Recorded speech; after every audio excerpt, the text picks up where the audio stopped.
정보가 한정된 우리 일반 국민이 우리나라의 현재 위치와 사정을 알고 정책들이 맞는지를 판단하기 위해서 가장 민감해야 하는 것은 인지도 있는 기관이 발표하는 우리나라의 글로벌 순위입니다. 글로벌 랭킹을 살펴보면서 그들은 알고 있고 우리는 모르는 국제적인 정보를 지식으로 만드는 방법은 세계를 보는 안목과 지식을 키워준다고 생각합니다.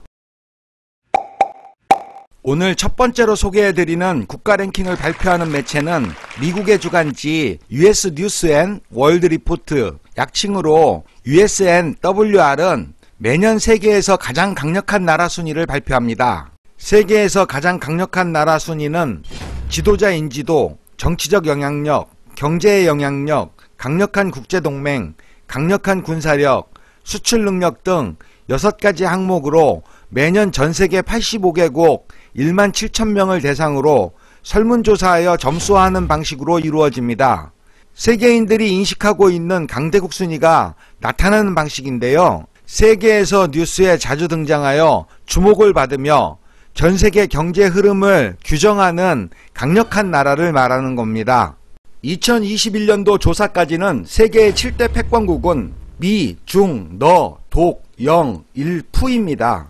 그들은 20세기와 21세기의 철옹성 같은 나라들입니다. 그들이 지키고 있던 7위 자리까지는 그들 간에는 변동이 생길 수 있으나 다른 나라가 끼어든다는 것은 상상도 할 수 없는 세월이었습니다.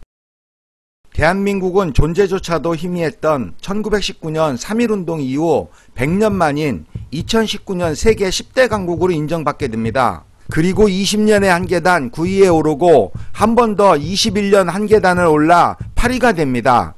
우리는 그들이 너무나도 강했기에 이 자리에서 영원히 머물렀으면 좋겠다는 생각을 했습니다.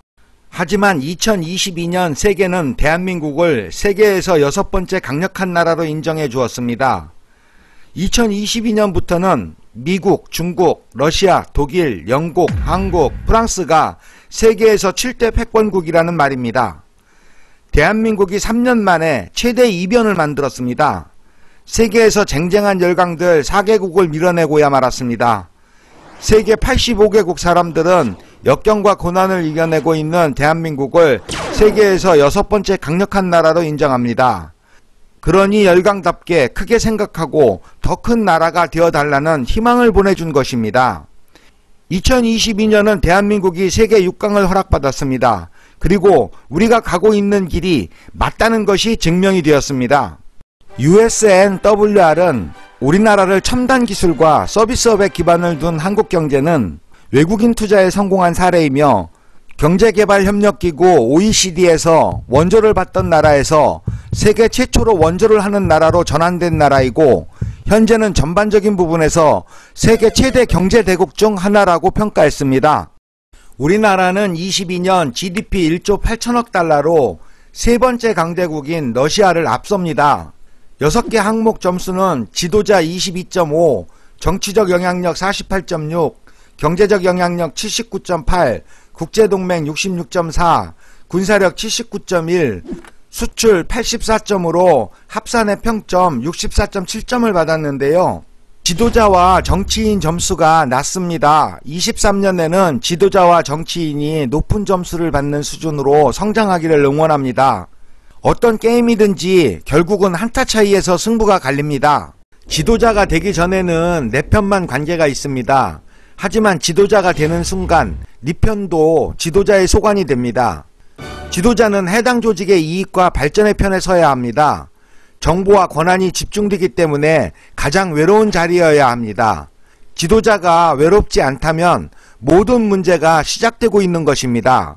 거꾸로가 생각하는 지도자는 네 편 내 편을 가르지 않는 마음으로 특권이 모이지 않게 처신하고 나라의 불리함을 유리함으로 만들고 오늘 한 일이 후대에 짐이 되지 않게 시스템을 가지고 없으면 만들어서 하루를 살아야 합니다. 우리가 독립국가라면 응당 가지고 있어야 하는 군권도 아니고 미사일 개발 권리 하나를 되찾는데 당국자들은 얼마나 많은 정성과 비용을 지불해야 했을까요? 잘못된 지침 하나를 돌려놓는데 42년이 걸렸습니다. 전시작전권 환수는 연합훈련 몇 번으로 사라지는 나라를 만들어 갑니다. 한 100년은 걸려야 가능할 것 같습니다. 나라가 국권을 잃어버리면 망하는 건데 군권을 잃어버리고도 누가 감옥 가는지만 관심을 가지고 우리는 태연하게 삽니다. 한미 상호 방위 조약이 있습니다. 한국과 미국이 혈맹이라는 혈서입니다. 전쟁 시에 침략하는 북한군에 즉각 대응을 해도 부족한데 미국은 제2조에서 자동 개입 의무가 없고 제3조에서도 즉각 개입이 아니라 의회 동의를 얻는 헌법적 과정을 거쳐야 합니다. 이게 얼마나 걸릴까요? 평화시에는 제4조 한반도에 군사와 무기 배치는 미국의 권한이에요. 마음대로 사드 배치하는 거죠. 1953년 6.25 전쟁 직후에는 그나마 방위조약일지 모르겠으나 세계 6강에게 이게 무슨 방위조약이에요. 식민보호조약이지. 이름만 가져다 붙이고 미국 마음대로 하는 근거가 되고 있는 조약이라고 생각합니다. 이제는 미국과 추가 조약이나 워킹그룹, NPT 유지 확인 이런 거 하면 안 됩니다. 정말 하수짓 하는 겁니다. 정치인들은 우리나라가 외국과 한 약속인 조약을 점검해야 합니다. 2022년 12월까지 상대국만 있는 양자조약이 2737건, 상대국이 여러 나라인 다자조약이 733건으로 3470건의 조약을 맺고 있습니다. 대한민국은 폐허에서 성장하여 여기까지 발전할 것이라고는 아무도 몰랐을 겁니다.